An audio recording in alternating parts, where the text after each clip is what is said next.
Tiba saatnya untuk saya membuka ruang kesaksian dari KKS Ibu Monica. Silakan Ibu Monica. Terima kasih. Shalom saudara-saudara semuanya. Perkenalkan, nama saya Monica. Saya bagian anggota dari KKS Keluarga Kerajaan Surga. Pada kesempatan ini saya mau menyaksikan bagaimana kebaikan Tuhan dalam hidup saya. Tuhan memulihkan hidup saya dari hancur sampai akhirnya Tuhan pulihkan. Saya ini lahir dari keluarga yang tidak mengenal Tuhan. Bapak ibu saya secara KTP Katolik, tapi mereka tidak kenal Tuhan. Pas saya ateis, jadi bapak ibu saya berpisah, saya tinggal dengan ibu dan adik saya.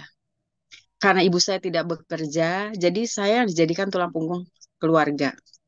Saya sekolah sambil bekerja supaya membiayai ibu dan adik saya. Jadi dalam pikiran saya, pola pikir saya, hidup itu cari uang untuk membiayai keluarga saya.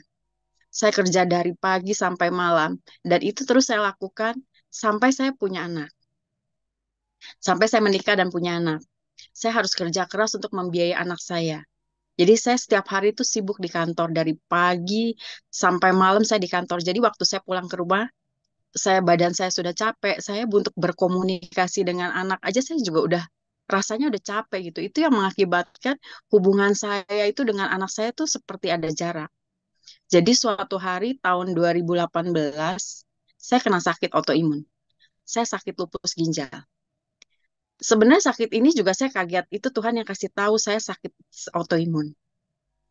Lalu saya bingung, kok saya nggak ada gejala. Tapi waktu saya cek, benar saya autoimun. Saya rutin ke dokter, saya minum obat terus gitu. Dan suatu ketika ya namanya kita sakit, kita akan berdoa, Tuhan, sembuhkan saya. Tapi suatu hari itu Tuhan bilang, jangan pernah berdoa minta kesembuhan. Jadi waktu itu saya nurut, saya cuma bilang, Tuhan terima kasih. Kalau saya tidak boleh minta kesembuhan, artinya Tuhan sendiri yang mau sembuhkan saya. Dan sejak saat itu, saya tahu saya sudah disembuhkan Tuhan. Dan jadi setiap hari saya doa cuma mengucap syukur Tuhan, terima kasih saya sudah sembuh. Dan saya tahu ini teguran Tuhan untuk hidup saya. Tapi ini juga nggak membuat saya itu kembali ke Tuhan gitu, dengan sungguh-sungguh. Jadi waktu suatu hari tuh pada waktu COVID itu, karena kan kantor tuh diliburkan. Jadi saya banyak waktu lah di rumah. Suatu hari itu ada teman saya tuh kirim link YouTube khotbah salah satu pendeta. Dia kirim YouTube. Waktu saya buka, saya dengarkan itu tuh saya merasa tuh Tuhan tuh bicara langsung sama saya, Tuhan tuh datang saya. Jadi saya tuh seperti kayak orang jatuh cinta gitu sama Tuhan. Sejak itu saya terus cari khotbah firman Tuhan, saya mulai baca Alkitab, saya mulai berdoa lagi karena saya banyak waktu di rumah. Jadi kerjanya saya cuma baca Alkitab, saya dengar banyak khotbah gitu. Sampai suatu hari itu ini hal yang tidak mudah karena ini satu-satunya pegangan saya. Saya harus membiayai keluarga saya dan saya harus bekerja untuk itu. Awalnya saya takut karena Tuhan waktu suruh berhenti itu Tuhan nggak ada bilang kamu berhenti. Nah, nanti saya kasih pekerja baru atau nanti saya mencukupkan kamu. Tuhan nggak pernah bilang gitu. Tuhan cuma bilang berhenti dari pekerjaan. Awalnya saya nggak tahu Tuhan kenapa saya harus berhenti. Kan Tuhan tahu tanggungan saya tuh begini banyak. Apa Tuhan nggak tahu gitu. Tapi itu saya mengalami pergumulan. Saya berdoa Tuhan, saya minta tanda, saya minta tanda. Tuhan kasih tanda itu. Tapi artinya akhirnya saya nurut. Ya udah Tuhan. Saya nggak tahu gimana waktu itu cinta saya untuk Tuhan itu mengalahkan semua ketakutan saya tentang masa depan saya. Tapi waktu saya sudah keluar dari pekerjaan saya punya banyak waktu. Saya bisa berdoa, bisa baca Alkitab, mendoakan keluarga saya. Dan pelan-pelan itu Tuhan pulihkan hidup saya. Yang pertama itu hubungan saya dengan anak-anak pulih. Dulu anak saya itu taunya saya tuh cuma sebagai ibu yang pemberi nafkah, kasih uang. Tapi saya tuh nggak jadi ibu yang sesungguhnya. Jadi mereka itu nggak bisa ngobrol sama saya. Jadi mereka tuh jadi anak yang pemberontak. Sampai setelah setelah Tuhan pulihkan saya, kita tuh bisa ngobrol bareng. Saya punya hubungan yang baik dengan anak-anak dan tuh melihat anak-anak. Dulu saya pikir Tuhan, anak saya pemberontak, anak saya susah diatur, anak saya nyusahin gitu. Tapi waktu Tuhan pulihkan, saya cuma bisa bilang Tuhan, terima kasih Tuhan. Ini anak yang terbaik buat saya. Dan saya lebih bisa mencintai mereka tuh tanpa saya menuntut mereka. Kemudian hubungan saya dengan suami, dengan mama saya, dan anggota keluarga saya semua dipulihkan. Dengan cara yang saya nggak pernah pikir Tuhan, cara ini Tuhan buat memulihkan hubungan saya. Kalau saya pikirin, kayaknya keluarga saya nggak mungkin pulih. Terus hubungan saya dengan orang-orang sekitar, dengan teman-teman saya ini dulu orangnya egois. Saya cuma memikirkan hidup saya sendiri. Ya karena hari pergi pagi ya, Sabtu Minggu udah saya mau istirahat, saya capek. Jadi kalau teman-teman datang gitu mau cerita, mereka punya kesusahan, saya nggak punya belas kasihan. Ya udah, itu nasib mereka tuh saya juga ngalamin. Saya punya beban sendiri. Tapi sejak itu, Tuhan tuh rubahkan saya. Tuhan tuh bisa kasih belas kasihan di dalam hati saya untuk teman-teman saya. Jadi mereka tuh bisa datang kepada saya, cerita pergumulan mereka gitu. Walaupun intinya mereka tuh cuman mereka mau didengarkan kok, supaya mereka bisa mengeluarkan isi hati mereka. Dan ya kadang-kadang saya memberi nasihat kepada mereka. Terus kemudian Tuhan juga sembuhkan saya dari semua trauma-trauma saya. Saya dari kecil ini mengalami banyak tekanan. Saya sering dimarahi.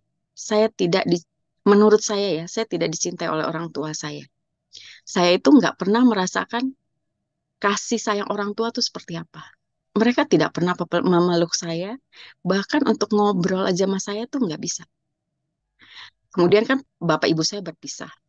Jadi bapak saya tuh tidak membiayai hidup saya. Jadi saya harus berjuang sendiri untuk membiayai adik dan ibu saya. Itu yang membuat saya di orang tua saya.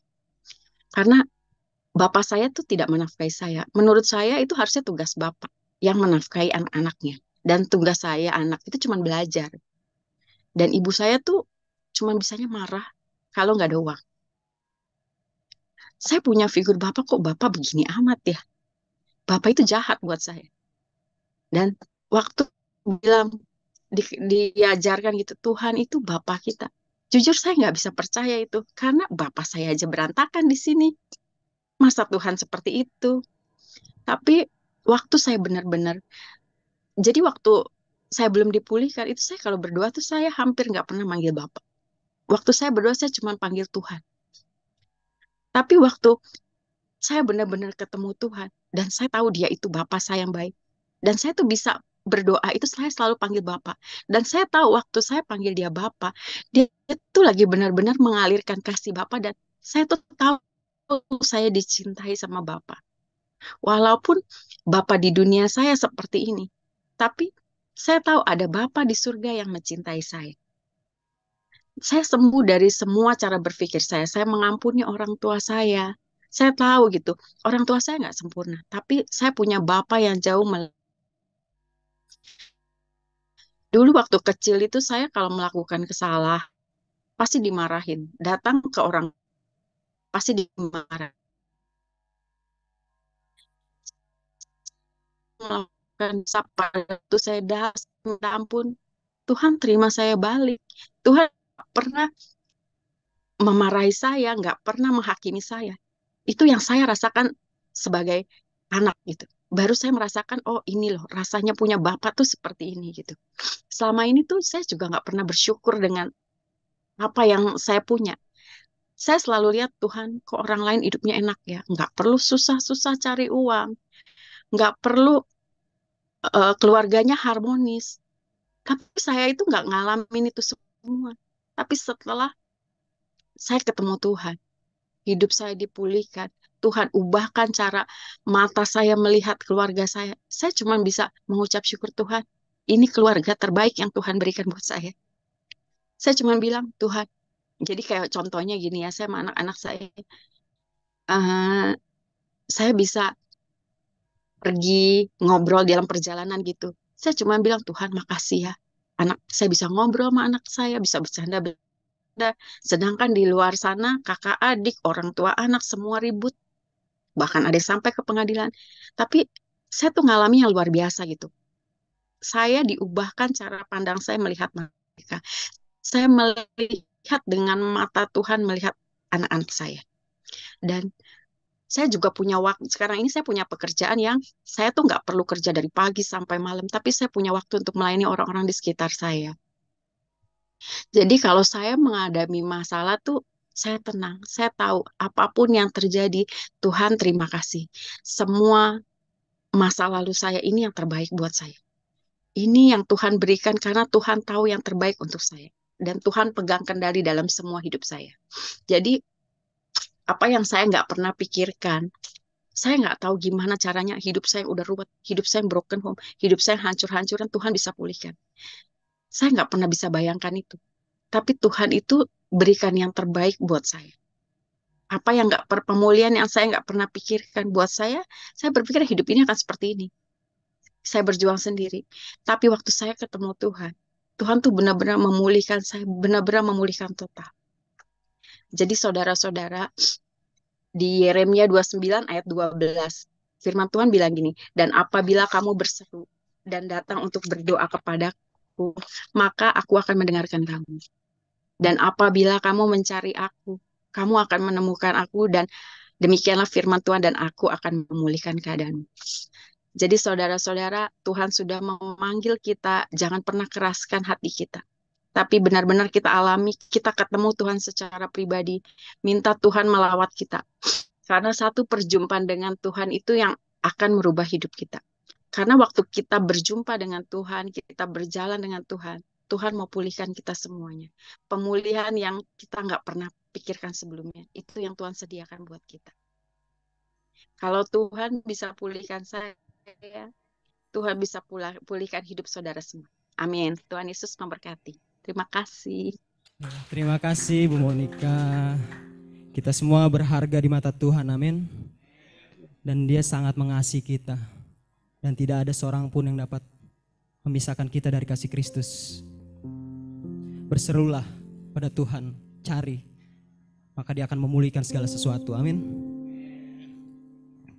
Mari kita siapkan hati dan pikiran kita akan masuk dalam firman Tuhan.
Berdoa. Tuhan, kami buka hati kami. Kami siap untuk Engkau bicara buat setiap kami, Bapa. Setiap kami. Buat kami menjadi firman Tuhan. Dan buat jadi orang. Jadi bukan cuma pendengar yang baik, tapi pelaku firman yang berkenan. Mari bicara buat setiap kami. Merdeka pagi ini Tuhan. Dalam nama Yesus. Dalam nama Yesus Kristus kami bersyukur. Amin. Boleh silakan duduk. Ya. Hari ini kita akan bicara tentang yang namanya divine encounter atau perjumpaan ilahi ya. Jadi beberapa kali waktu ditanya temanya apa, terus saya berdoa, Tuhan temanya apa ya? Ternyata temanya adalah perjumpaan ilahi. Nah, saya agak kagum loh dengan bapak-bapak yang tadi bilang bahwa ternyata di situ ada sekolah teologi ya. Saya kaget sih, oh ternyata bisa sambil sekolah, puji Tuhan ya. Jadi nanti keluar nanti sakti-sakti semua. Oke, kita buka di firman-Nya Tuhan di Yohanes pasal yang pertama, ayat yang pertama sampai ke ayat yang keempat. Ya, saya akan bacakan ya. Pada mulanya adalah firman. Firman itu bersama-sama dengan Allah dan firman itu adalah Allah. Ia pada mulanya bersama-sama dengan Allah. Segala sesuatu dijadikan oleh Dia dan tanpa Dia tidak ada sesuatu pun yang telah jadi dari segala yang telah dijadikan. Dalam Dia ada hidup dan hidup itu adalah terang manusia. Ini saya pakai Alkitab terjemahan baru ya Bapak Ibu. Jadi mungkin terjemahannya agak sedikit beda dengan Alkitabnya saudara. Nah, divine encounter atau dalam bahasa Indonesia adalah perjumpaan ilahi. Dalam firman Tuhan ya, dari perjanjian lama sampai perjanjian baru, banyak orang bertemu dengan pribadi Tuhan. Dan setelah itu mereka benar-benar berubah jadi manusia yang sungguh-sungguh baru. Benar-benar baru gitu. Sampai orang bisa tidak mengenali gitu kan ya. Nah, kenapa sih kita ini perlu mengalami yang namanya perjumpaan ilahi dengan Tuhan? Kita balik dulu ke dalam zamannya Adam dan Hawa ya. Manusia itu diciptakan segambar serupa dengan Tuhan. Berarti manusia itu punya kuasa yang sangat dahsyat.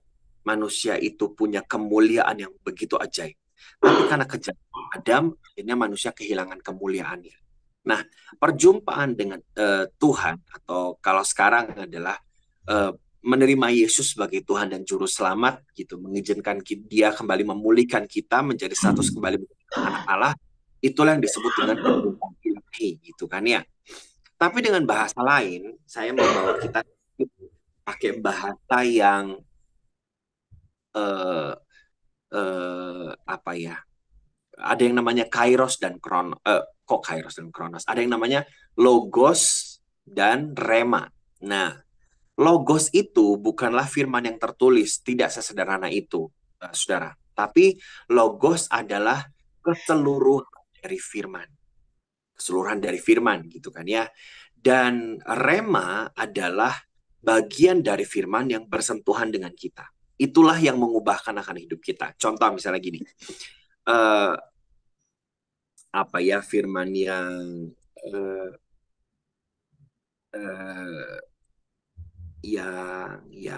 secara umum kita dengar, misalnya gini, di mana ada roh Allah di situ ada kemerdekaan gitu kan ya. Tapi kan kalau misalnya kita pas cuma baca gitu, oh iya ada firman yang tertulis bahwa di mana ada roh Allah di situ ada kemerdekaan gitu. Tapi ketika misalnya ketika kita baca dan itu melonjak gitu, dan kita tiba-tiba oh ini firman buat saya.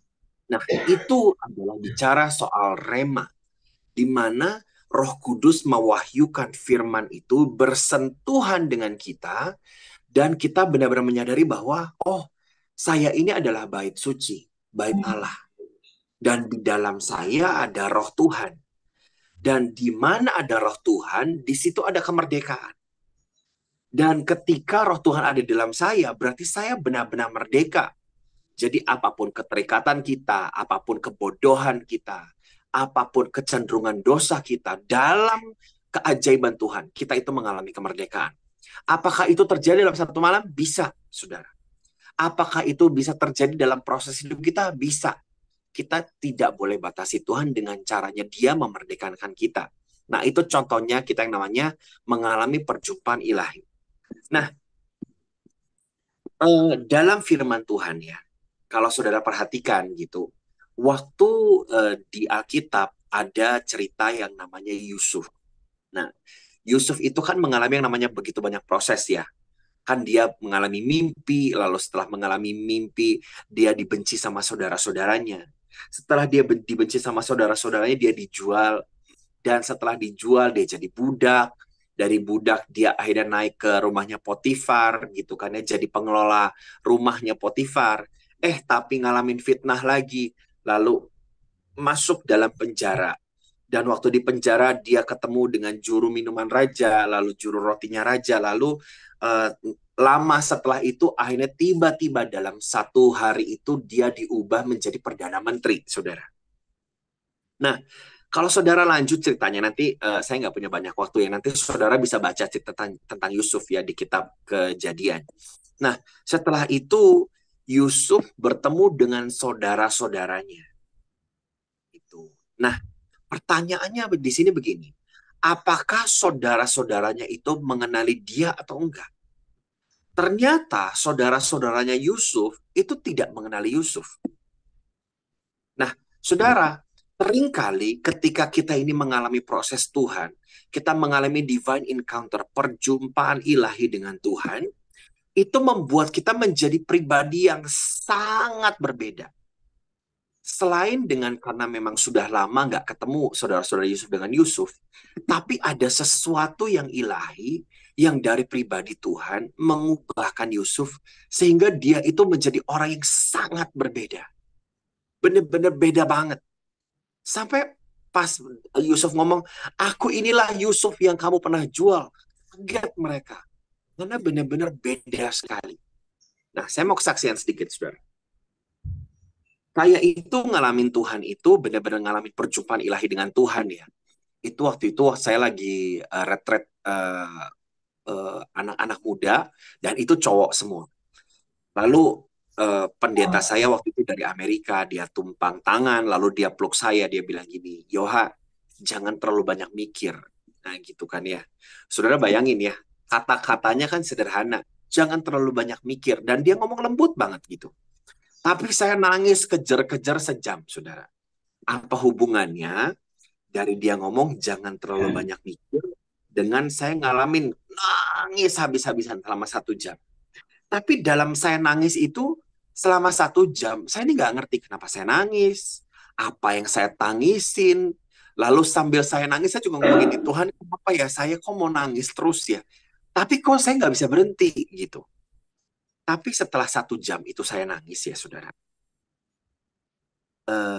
Ada damai sejahtera yang nggak bisa saya jelaskan dengan kata-kata. Tiba-tiba rasanya dunia itu lebih indah. Tiba-tiba rasanya semua beban itu hilang. Tiba-tiba rasanya merdeka banget aja gitu, tanpa saya bisa menjelaskan kenapa. Nah, dari titik itu, saya benar-benar ikut Tuhan tuh sungguh-sungguh gitu. Jadi saya benar-benar punya jam doa, benar-benar baca Alkitab, benar-benar setiap pagi cari wajah Tuhan gitu kan ya, punya persekutuan dengan Tuhan gitu. Nah, umur 17 itu adalah awal-awal saya mau kuliah. Saya lupa deh, antara 16 tahun atau 17 tahun gitu kan ya. Jadi pokoknya saya ingat saya itu masih SMA gitu. Nah, jadi di SMA ya namanya SMA ya saudara, kita mengalami hidup ya gitu, berteman dan lain-lain gitu kan ya. Tapi perjalanan hidup gitu saudara ya, di mana saya terus diperbaharui oleh Tuhan hari demi hari mengalami metamorfosis jadi manusia yang sangat berbeda. Suatu hari saya ini ketemu dengan teman saya waktu SMA. Dia dulu adalah orang yang ngebully habis-habisan gitu kan ya. Pokoknya ini orang nakal banget lah zaman SMA. Terus waktu itu saudara dia menikah, adiknya kalau nggak salah. Dan hari itu saya tuh diundang ke situ, ke pernikahan adiknya. Nah, waktu saya datang ke pernikahan adiknya, saya salaman. Namanya Rio lah kita sebutnya ya. Saya bilang, hey Rio apa kabar? Terus dia ngeliatin saya, maaf dengan siapa ya? Dia bilang gitu kan ya.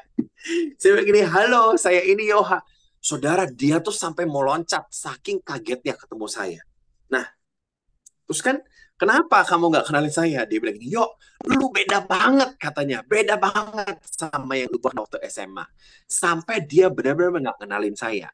Gitu kan ya. Nah, saudara, Ketika engkau ini benar-benar ngalamin perjumpaan ilahi dengan Tuhan, lalu saudara tetap tinggal dan diam dalam hadirat Tuhan, diperbaharui hari demi hari, itu nggak cuma mengubahkan roh saudara, tapi perubahan itu akan mengubahkan dari roh saudara. Lalu pembaharuan budi, metanoia gitu kan ya, saudara pikirannya diubahkan. Nah, setelah pikiranmu diubahkan, jangan kaget kalau tiba-tiba fisik saudara berubah. Misalnya gini, saudara. Saudara tiba-tiba jadi lebih cakep gitu.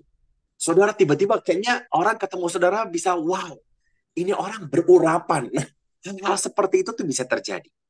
Itu yang namanya kemuliaan Tuhan dalam hidup kita itu dipulihkan. Bahkan sampai fisik kita itu berubah. Jadi saudara misalnya dulu punya kelemahan tubuh, misalnya bentar-bentar flu gitu ya. Saudara bisa berhenti flu. Saudara bentar-bentar sakit, saudara bisa berhenti sakit penyakit. Saudara menjadi pribadi yang sangat sehat. Saudara mungkin dulunya nggak bisa lari, jadi bisa lari. Ada begitu banyak hal yang bisa Tuhan ubahkan ketika saudara ini benar-benar mengalami perjumpaan ilahi dengan Tuhan. Nah, saya sebut lagi contoh dalam Alkitab ya, di mana orang itu berubah sekali ketika berjumpa dengan pribadi Tuhan. Walaupun dia nggak bertemu dengan pribadi Yesusnya. Nah, di perjanjian baru ada yang namanya Paulus, saudara. Saya ini paling nggak berani sebenarnya cerita tentang Paulus, karena menurut saya berat gitu kan ya. Tapi saya mau buka sedikit hidupnya Paulus. Saudara, waktu dia bertemu dengan pribadi Tuhan, dia kan tidak termasuk dalam 12 rasul yang secara fisik jalan dengan Tuhan Yesus gitu kan ya. Dia cuma mengalami perjumpaan itu secara roh.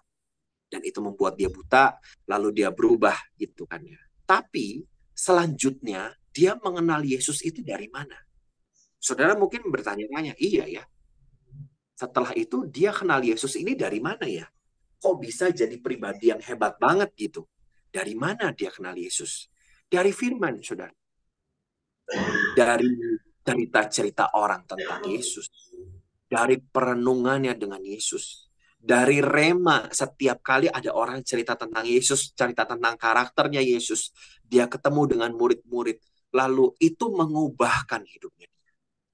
Dan kok ajaib gitu, orang yang mungkin tidak menghabiskan waktu secara fisik dengan Yesus, tapi menjadi orang yang penginjilannya paling hebat di dunia. Menjadi orang yang tulis buku lebih banyak dibanding dengan semua rasul yang ketemu dengan Yesus. Kenapa? Karena ada sebuah kehausan. Ada sebuah yang namanya dia mau kenal siapa sih Yesus itu. Walaupun dia nggak ketemu dengan pribadinya. Tapi dia ketemu secara roh. Dan itu membuat dia terus diubahkan, terus diubahkan. Akhirnya dia menjadi orang yang menulis surat paling banyak. Dia menulis kitab Injil yang paling banyak. Dan dampaknya paling besar dibandingkan dengan 12 murid yang lain. Nah, saudara, kenapa sih kita ini perlu ketemu dengan pribadi Tuhan? Apakah, oh iya ketemu Tuhan lalu hidup saya pulih, ya udah selesai. Atau misalnya buat saudara gini, oh iya saya nanti ketemu dengan Tuhan, hidup saya diubah, saya keluar dari penjara, amin, hidup saya aman sentosa selamanya, amin, gitu, selesai. Enggak, saudara.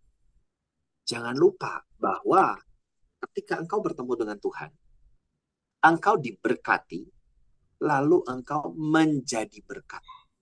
Karena kita ini kalau ngalamin Tuhan tidak bisa menjadi seperti laut mati, saudara. Kalau di Alkitab itu kan ada laut mati ya. Terima, terima, terima, terima, lalu bergaram terus gitu. Dan akhirnya ya nggak jadi apa-apa. Bahkan tidak ada kehidupan di laut mati itu. Karena garamnya terlalu tinggi. Firman Tuhan ini kan bilang kita ini adalah garam dan terang, saudara. Ya.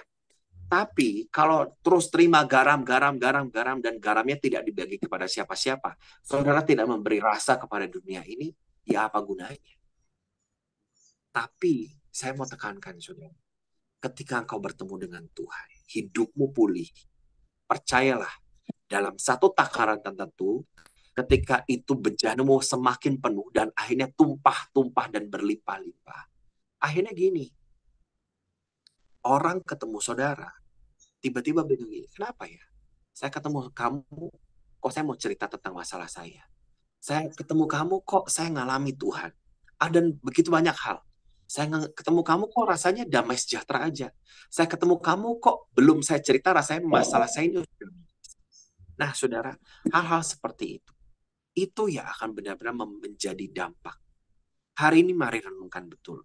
Apakah saudara selama ini ngerasa, oh iya saya udah ketemu Tuhan, tapi belum berubah ternyata. Nah, mari rindukan ya saudara. Sadari betul bahwa kita ini adalah manusia roh yang mengalami pengalaman di bumi ini. Bukan dibalik. Kita adalah manusia yang mau mengalami terus pengalaman roh dengan ketemu Tuhan di persekutuan atau ketemu Tuhan di gereja gitu. Tidak. Roh Kudus ada tinggal dalam hidup setiap Bapak Ibu. Sadari betul. Jadi kalau mau cari Tuhan itu pertama ya bukan ke gereja. Ke gereja itu adalah kita saling menguatkan, kita dengar firman. Tapi kalau saudara mau ketemu pribadi Tuhan, saudara bisa ketemu sendiri. Karena Tuhan ada di dalam setiap pribadi Bapak Ibu. Dan ingat betul bahwa ketika mengalami perjumpaan dengan Tuhan, dan tanda utamanya adalah ketika engkau tidak lagi mengharapkan diberkati, tapi engkau mau menjadi berkat. Amin. Bukan lagi saya, tidak. Kita selesai dengan diri kita dan berpikir gini, Tuhan, siapa yang bisa saya berkati hari ini? Mungkin saya nggak bisa berkati dengan kasih makan, kasih uang, atau apapun. Tapi dengan hidup kita ini bisa jadi berkat. Amin. Yuk kita sama-sama berdiri. Boleh nyanyikan lagi tadi lagu yang terakhir. Kita akan sembah Tuhan sebelum saya berdoa buat saudara. Ya, oke. Kita akan sama-sama berdoa. Saya undang bapak-bapak, ibu-ibu, mari pegang hatimu. Kita akan sama-sama hampiri Tuhan. Yuk. Tuhan, kami terima firman-Mu. Kami berdoa hikmat, wahyu, pengertian turun buat setiap hamba-hamba, anak-anak, kekasih-kekasih-Mu. Hamba berdoa mulai hari ini Tuhan, hidup mereka berubah. Ada perjumpaan ilahi dalam setiap momen dalam hidup mereka. Dan mereka tetap tinggal dalam-Mu. Sehingga itu bahkan hidup mereka. Bahkan bagian yang terdalam dalam hidup mereka Tuhan. Luka yang terdalam Engkau yang bahkan tidak ada satu orang pun yang tahu. Engkau menyembuhkan setiap luka. Baik di jiwa mereka, di fisik mereka, di roh mereka, Engkau menyembuhkan semuanya. Sehingga Engkau memperbaharui hidup setiap anak-anak-Mu ini Tuhan. Terima kasih Tuhan. Terima kasih. Terima kasih buat setiap mimpi, buat setiap penglihatan, buat setiap wahyu yang Kau berikan buat setiap mereka. Terima kasih Tuhan. Yuk mari angkat tangannya sama-sama, kita mau terima berkat. Terima kasih. Terima kasih buat berkat-Mu. Tuhan memberkati Engkau dan melindungi Engkau.